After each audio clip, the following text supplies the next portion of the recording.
This is Conversation Balloons, a podcast of interviews with experts and friends about all things generational. I'm your host, Leah Farish. I'm welcoming to our little studio today Eric Kaufmann, who's professor of politics at University of Buckingham in London. His PhD is from the London School of Economics and Political Science. Eric is the author of White Shift, Immigration, Population, and the Future of White Minorities. Also, The Rise and Fall of Anglo-America, The Orange Order, and the book that I will be focusing on today, the topic of the book anyway, Shall the Religious Inherit the Earth? He's written for the New York Times, Wall Street Journal, Times of London, and many more outlets. He's also adjunct fellow at the Manhattan Institute, and we're so honored to have you today, Eric. Great to be here, Leah. We are on this show concerned with all kinds of generational topics, and we usually look at subjects a little more granular in level, but I love the 35,000 foot view as well, and you have lots of demographic numbers to crunch for us. Could you summarize for my layperson's audience demographic transition theory and what you call second demographic transition theory? Well, yeah. So the whole idea of demographic transition is the shift from high death rates and high birth rates, which kind of mean the population is flat, which has been the condition of humanity for almost all of its history. Then we start to see improvements in sanitation and health, industrial revolution. We get a drop in the death rate. Comes first. The birth rates take longer to fall, and so you get a population boom while the death rate falls and the birth rate hasn't yet fallen. Then what happens is the birth rate then catches up to the death rate, and we get to another flat population or even a population decline like we're seeing now. And the other thing that's important is this whole idea of the second demographic transition, which is when we hit that declining population, when the death rates are above the birth rates. And that's really to do more with culture, whereas the first demographic transition is very much material. We've got, economic development, sanitation, contraception, all these material things. But then the second demographic transition is really about a kind of cultural preference for smaller families. And that's really the period we're in now, where the differences in birth rates are much more to do with culture and less necessarily to do with material circumstances the way they might have been in the past. Mm-hmm. And you talk about the fact, and sociologists observe that originally people would have more children in an agricultural society where they needed help in order to sustain themselves. They needed children on their property Right. and cultivating the land with them. And there are few agricultural societies anymore where children are needed and are able to do the kinds of work that are gaining wealth in our cultures. And so that incentive to have children is not there. So in your book, Shall the Religious Inherit the Earth? Your thesis is basically, yes, they will, because they're pronatalist. They tend to have more children, and this will be that's the demographic ace in the hole. Right. Well, yeah, I mean, there's really basically that's right. I mean, and it kind of comes because, when everybody had to have as many kids as they could, because most of them died anyway, and you needed them to work the land to feed you when you got old and sick, then, Mhm. it didn't matter if you were extremely religious, whether you loved kids, whether you disliked kids, and it didn't really make any difference. It was all material. Whereas now, with contraception and with technology, how large your family is, that's a choice. And once it's a choice, then the cultural factors are much more important. So that's why religion is the key. It wasn't important in the past. Now it is important. I mean, it was somewhat important in the past, don't get me wrong, but it's more important for birth rates now. And we see that in the developed Western countries. It's probably religiosity is probably the most important predictor of family size and birth rates now in the developed world, particularly in the Abrahamic countries. So, yeah, I think that as we move forward, there's really two drivers of this religious demography or religious population difference between the religious and the seculars, let's say. So the secular populations, groups that have no religion, let's say, who say they have no religion, the number of children per woman now is sort of reaching one in a lot of countries. Whereas regular attending in the Abrahamic faith, regular attending women, it's sort of at replacement or above generally.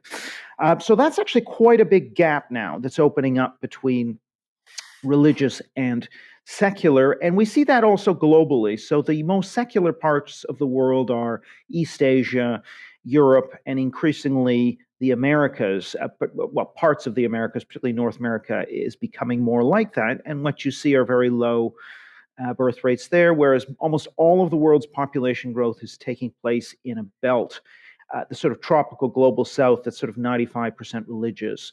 So the two things that are happening are, on the one hand, you've got the population growth in the world coming in the religious belt and the population decline in the secular belt. And then also migration is coming out of the sort of religious belt into the secular belt. So interestingly and curiously, some of the most religious spots in Europe are the global gateway cities like Paris and London, where you have high immigration. Mhm. Um, do you think that the secular people are not reproducing because they're less sanguine on the future? Uh, is it influenced by their concern over sheer population numbers and the feeling that humanity is a curse on the Right. environment? Or is it their practices that they embrace politically, like abortion, gay rights, which will tend not to contribute to demographic growth? What's going on with the secular people? I mean, my view is it's very much tied more to a kind of individualism and possibly to the greater weight paid to materialistic considerations and lesser weight perhaps to ideas of family and community. So, for example, I don't think that the sort of really rock bottom fertility rates you see in places like Korea, East Asia in general, can be linked to their environmentalism. I just don't think that's really what it's about, and they're not particularly woke either. Now, that's not to say Mhm. those things don't matter in Western countries. I think they are a contributing factor in Western countries, but I think basically the big driver is just the shift to these more individualistic values. Now, in East Asia, that could be a competitive, materialistic individualism, whereas maybe in the West, there's also this expressive kind of individualism, which is also part of the package. But in either case, I think that's really what's leading to the decline. And then, of course, you've also got other aspects like women's roles are very important. So, to the extent that women, the esteem of motherhood and family is lower, or to the extent that women, that sort of gender roles have shifted, I also think that's probably contributing. Yeah, so it's not an aspiration of secular women as much to be wives and mothers and nurture babies. I think that's true, but I also think it's also about trade-offs. So perhaps they may want those things as well, but maybe their trade-off function is such that they want to make sure they've achieved everything they want to achieve career-wise and got the house they want and the neighborhood they want, and before they're going to have kids. And giving up the individualistic or materialistic pursuits is just harder. So I just think it may be that they also want it, but maybe the weight of it compared to those other individualistic things is lower, and therefore, because of that trade-off, the birth rates are lower. Well, and it certainly contributes to their being willing to delay motherhood if they do choose it. They're getting pregnant later in life, and that limits how many babies a person is going to have. What about the Far Eastern religions, Buddhism, Hinduism, Shinto? Um, are they? Why is it that you feel that they're not? That you see that they're not reproducing as much? Well, I mean, I think certainly in places like China and Japan, those religions, they're not particularly strong in the population. To the extent they exist in a sort of very much a background way. I'm not 100% sure how strong the pronatalist and gender role injunctions are in those faiths. Now, Hinduism, it seems as though that doesn't seem to have the same pronatalist emphasis that the Abrahamic faiths do. We'll have to see, but I think some of the numbers that we're seeing, Singapore, even if you look at, say, Hindu women there, it's like one child per woman average. I'm more and more convinced we're going to see India, at least the non-Muslim parts of India, moving to very low fertility rates like East Asia. So there doesn't seem to be, I mean, even though religiosity in India is not particularly low, I mean, it's still reasonably vibrant, but it's not clear. Theologically, it's not clear what that means. And also, um, again, this is part of the fabric of just being an Indian. It's sort of part of national identity, and it may not have the same kind of ethical, spiritual dimension in terms of injunctions to go forth and multiply and so on. So we'll have to see. I mean, this is still early days, but the numbers really do look like they are dropping fast in India as well as other parts of East Asia. Well, it may be more just the original demographic transition theory phenomenon that India is getting more prosperous. It is converging with Western culture more in terms of just exposure to a different view of family, but certainly their culture is very strongly oriented to family.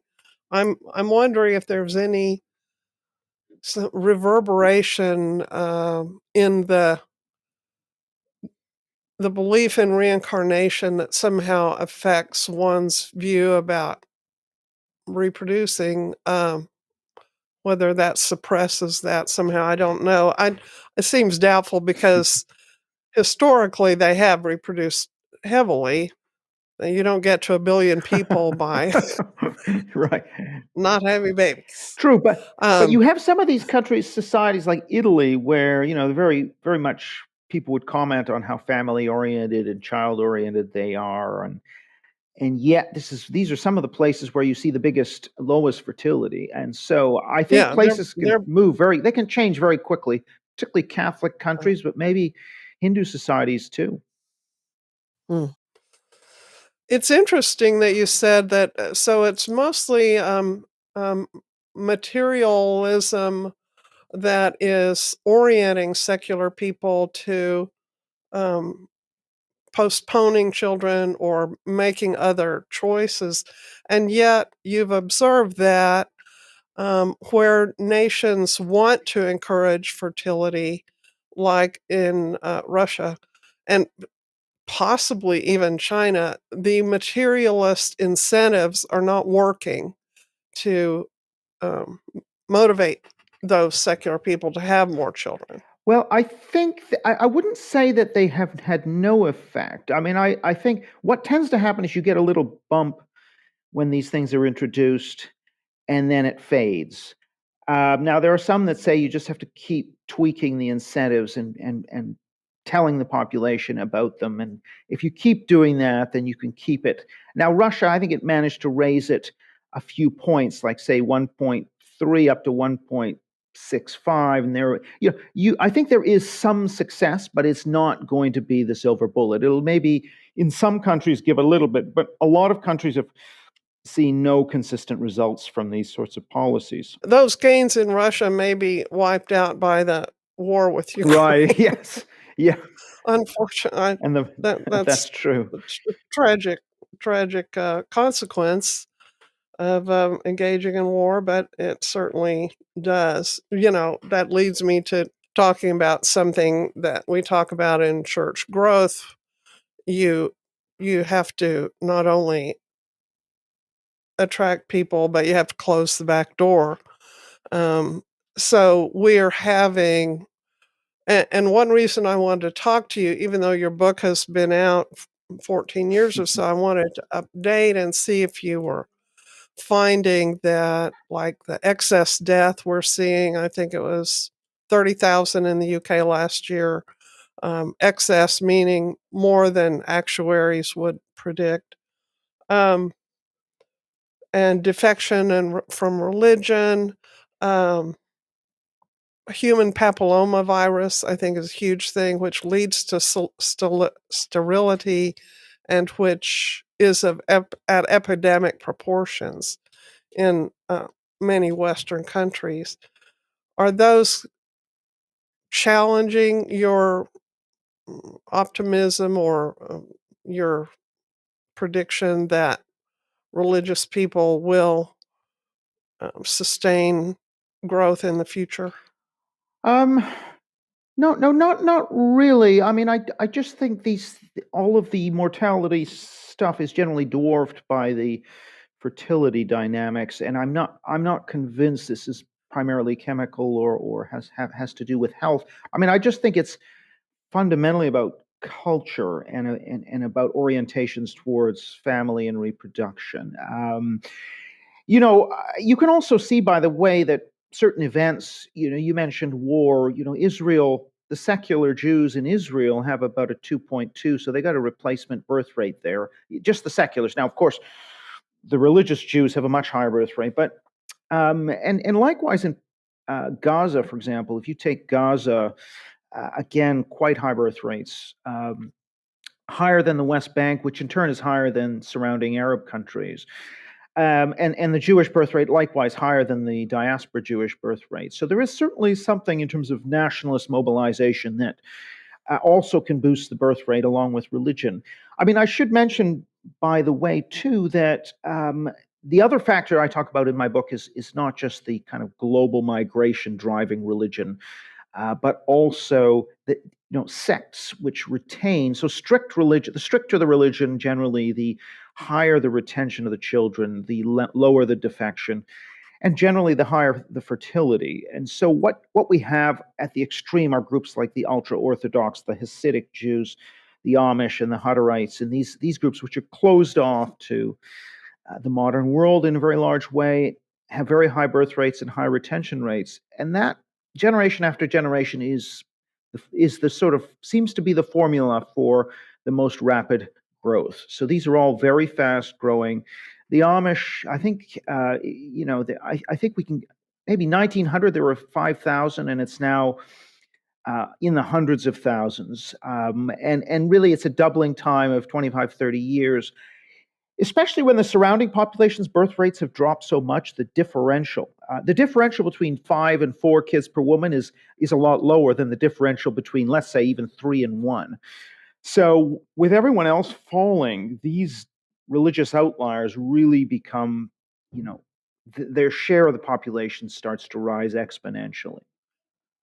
They would have a disproportionate influence in politics, but maybe not in the culture because they are world denying and they may not be very persuasive to people outside their cults because they're not very relevant to them. But and I'm wondering if there's a significance that the Amish and the ultra Orthodox Jews in Israel will again avoid the deaths and war because they are pacifists, and the the Amish and Mennonites are. And I'm wondering if at what point that's going to engenders some level of resentment in the rest of the population. And have you considered that? Are you seeing that in Israel? Oh, Have you followed that? absolutely. There's a lot of resentment, and when it's periods when the conflict with the Palestinians ebbs, or falls out of the news, then the internal rifts between the ultra Orthodox and other Jews rise to the surface. And you've had explicitly anti ultra Orthodox political parties that have emerged. And that's a significant vote in Israel because, as we head towards the end of this century, I mean, the ultra Orthodox are likely to become in the majority. And of course, if they're unwilling to, serve in the military and they aren't as productive economically as the rest of the population, that's going to be a real drag on the Israeli welfare state and that kind of thing. So, yeah, I think that's definitely an issue as these groups grow. And Israel is the only country where what I call these endogenous growth sects have a significant impact. Whereas even in the U.S. case, the Amish are quite small. The ultra orthodox are quite small. They're locally they matter, but they don't matter nationally, and so they're not going to be an issue for probably a century or two. But in a century or two, they very much, if things stay as they are, they will be an issue. The other thing I should say is that they've thrived in a tolerant, liberal, capitalist society.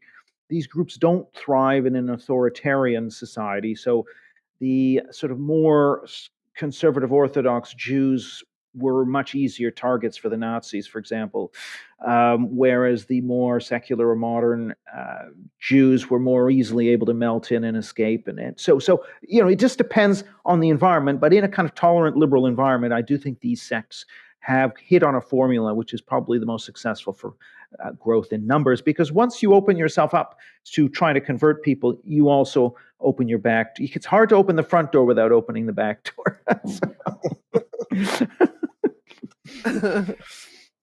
I was, my ears pricked up when you talked about world denying religious people because of the huge success in the US of a book called The Benedict Option by Rod Dreher. I don't know if you saw it, but he names Benedict option after the rule of Saint Benedict, which started as Catholic monks. They weren't called Catholic back then, but Roman monks pulling out of the disturbingly corrupt society and building community among themselves. And so Rod Dreher is suggesting that evangelical Christians, particularly Catholics, I would suppose, he's Orthodox actually, but at least focus on building community among themselves. And it caused a lot of controversy because you could interpret that as quitting engagement with the culture, quitting, Right. abandoning the needs of the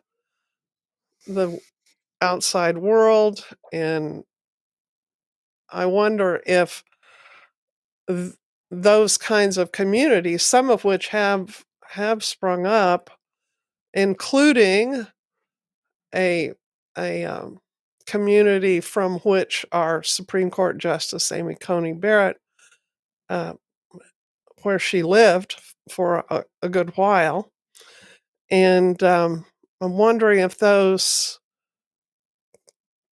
will contribute to a demographic bump among evangelicals who actually cultivate communities, not just families, because it's getting increasingly hard to live out those evangelical values unless you have your own schools, unless you have your own institutions and jobs even.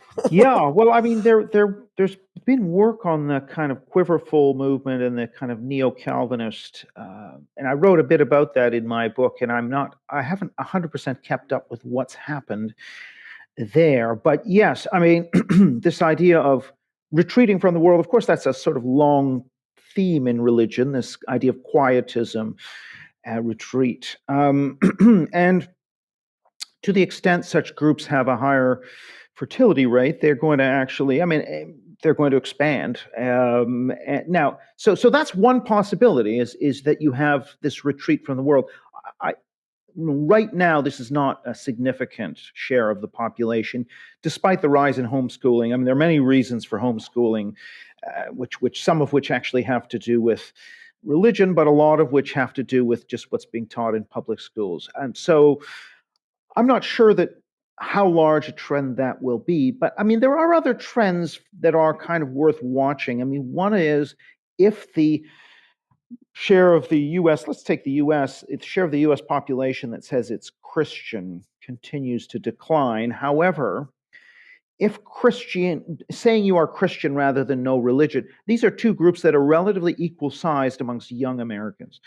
So if we start to see a separation between these two groups, the groups calling themselves Christian and the groups calling themselves no religion, and the way one might imagine that happening is to some degree through partisanship as well. I mean, if you say I'm Christian, there's a great chance, or increasing chance, you will say I'm a Republican.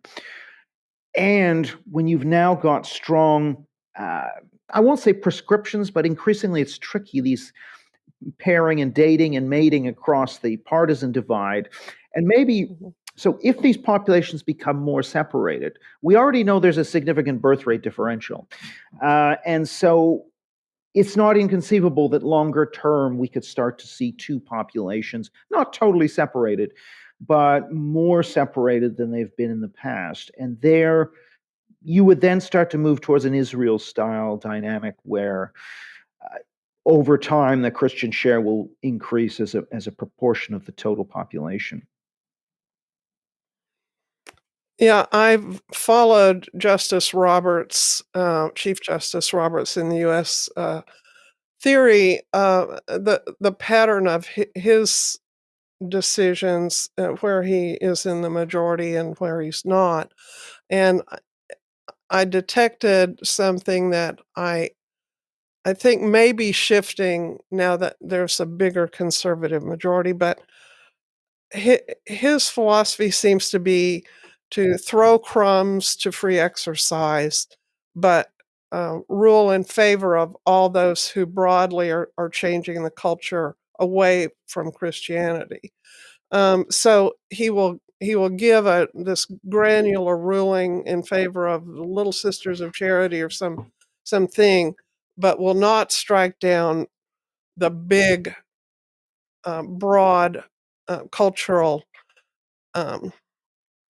impetuses that favor secularism. And I think that is going to, I've said it's Amishizing Christianity, and saying, okay, you can do your little thing over here, but we're not we're not going to institutionalize it. We'll protect you, but we're going to treat you kind of like a pet. And so I'm I'm a little concerned about that because it's almost driving people into enclaves. And I remember that in Hitler's Germany, the Jews were relieved and grateful to be moved into ghettos. At first, they were hopeful that now they'll let us live like we want, and that it just, as you said, creates this target. Well, yeah, I think I'm not sure I'm as bleak as that, but I think that, I don't know. The Supreme Court, it's interesting. I mean, because I think that comes down to partisanship, and of course there's a link to religion, although I would say that the religious issues have become less central to politics than they were, let's say, in the 80s and 90s. I mean, it's still there. I mean, there are still religious issues that pop up, but the politics now has moved more onto this nationalist versus globalist axis, including the woke, anti-woke axis. And so those are arguably more secular issues than, say, during the George W. Bush presidency or the rise of the moral majority, where you had more of these battles over secular humanism. I mean, it's not to say those things have gone away, but I think politically that's not right now where the conflicts are. Hmm. So, Yeah, I can see that. I can see that. We've been talking with Eric Kaufmann about his book, Shall the Righteous Inherit the Earth? And we appreciate this time that you have given us, Dr. Kaufmann, and we hope to have you back to talk about some of your other scholarly works as a religious and political demographer. Thank you for listening, and come back soon to Conversation Balloons. Bye-bye. Subscribe and review Conversation Balloons on your favorite podcast platform. Find me at leahfarish.com and on Instagram at LeahFarish.